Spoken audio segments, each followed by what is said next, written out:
Umelci profesionáli a hobby umelci. Rada by som vás touto formou osobne pozvala na jedno výnimočné stretnutie umelcov, spojené so seminárom v podaní skvelého prednášateľa a veľmi všestranného talianskeho umelca Piera Paderniho.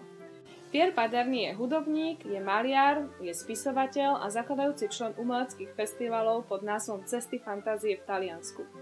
Jeho špecialitou je komunikácia v umení a v živote.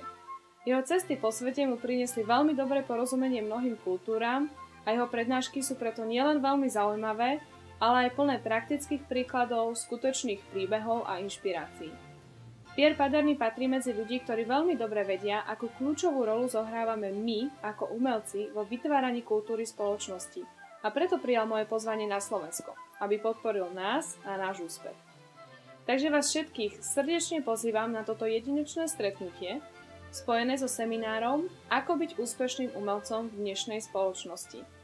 Toto stretnutie sa bude konať 5. mája v Bratislave a podrobnosti získate u mňa na tejto e-mailovej adrese.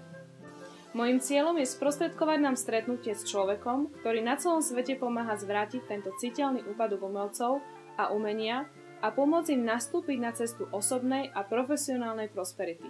Vidíme sa 5. mája. Teším sa na vás.